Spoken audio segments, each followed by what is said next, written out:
Assalamualaikum warahmatullahi wabarakatuh. Alhamdulillahirrabbilalamin. Assalatu wassalamu ala asrofil anbiya wal mursalin wa ala alihi wa sahbihi ajmain, amma ba'du. Pertama-tama marilah kita panjatkan puji syukur kita kepada Allah Subhanahu wa taala yang mana telah melimpahkan rahmat dan hidayahnya kepada kita semua. Tak lupa sholawat dan salam semoga kita tetap curahkan kepada junjungan kita Nabi Agung Muhammad Sallallahu Alaihi Wasallam yang kita tunggu-tunggu syafaatnya di yaumul akhir nanti. Hadirin rahimakumullah. Alhamdulillahirrabbilalamin. Pada hari yang mulia ini kita masih diberi kesempatan oleh Allah Subhanahu wa taala bisa bersujud, bersimpuh mengumandangkan takbir, bertahmid dan bertahlil. Kita masih diberi kesempatan juga oleh Allah Subhanahu wa taala untuk menjalankan puasa penuh di bulan suci Ramadan. Hadirin yang dirahmati Allah, selama sebulan penuh kita telah menjalani ibadah puasa Ramadan sesuai dengan perintah Allah Subhanahu wa taala di dalam Al-Qur'an surat Al-Baqarah ayat 183 yang berbunyi, Ya ayyuhalladzina amanu kutiba alaikumusyamu kama kutiba alal ladzina min qablikum la'allakum tattaqun. Artinya, hai orang-orang yang beriman, diwajibkan atas kamu berpuasa sebagaimana diwajibkan atas orang-orang sebelum kamu agar kamu bertakwa. Allah Subhanahu wa taala telah berfirman di dalam Al-Qur'an surat An-Nisa ayat 59 sebagai berikut, Ya ayyuhalladzina amanu atiullaha wa atiur rasulah wa ulil amri minkum, yang artinya, wahai orang-orang yang beriman, taatilah Allah dan taatilah Rasulnya dan kepada para pemimpin di antara kamu. Ibadah puasa memang dimaksudkan untuk membentuk diri kita menjadi hamba yang bertakwa kepada Allah.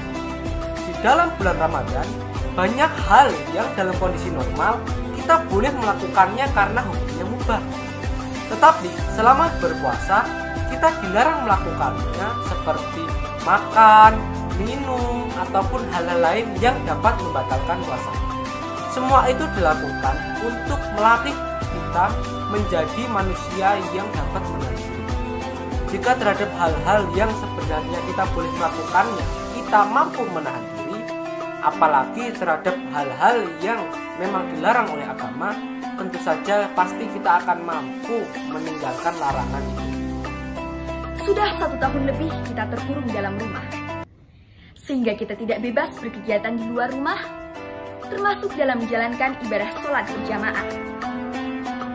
Saat ini pun kita melaksanakan sholat Idul Fitri di dalam rumah, dan bukannya di masjid sebagaimana lazimnya. Kita harus sabar menghadapi kenyataan ini, karena apa yang kita lakukan tidak lain adalah dalam rangka menaati Allah, Rasulullah, para ulama dan umarok, yang intinya agar kita selamat dari ancaman wabah virus corona. Memang, sebagai orang beriman, kita wajib taat kepada Allah. Ketaatan kepada Allah membawa konsekuensi, kita juga harus taat kepada Rasulnya, sebagaimana dijelaskan pada ayat tersebut. Tidak hanya itu, ketaatan kepada Rasulnya membawa konsekuensi, kita juga harus taat kepada para ulama sebagai pewarisnya. Dan konsekuensi berikutnya, kita harus taat kepada ulil amri atau pemerintah yang sah.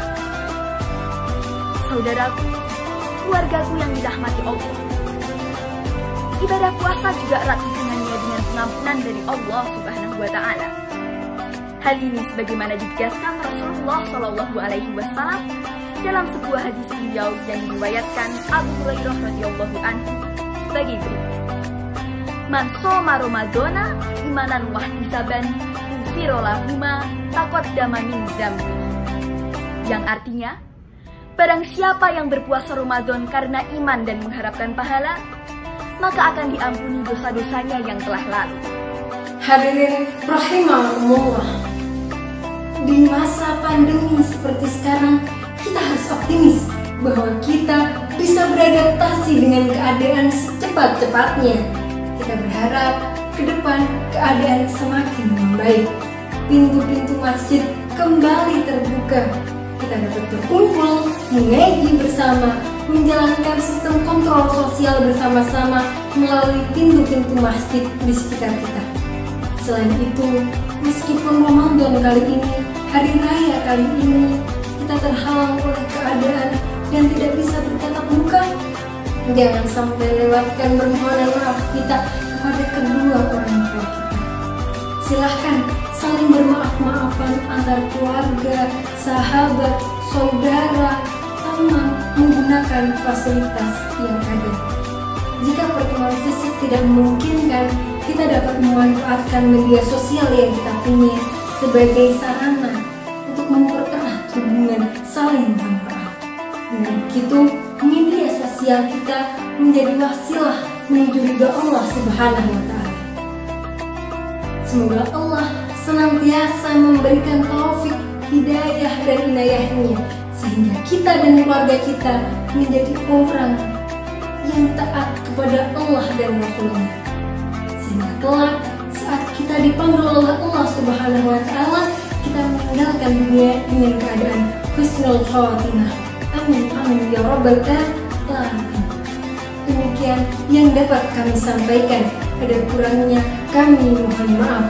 Indur man qala wa tandur man qala. Wabillahi taufiq wal hidayah wa ridha wal inayah. Wassalamu alaikum warahmatullahi wabarakatuh.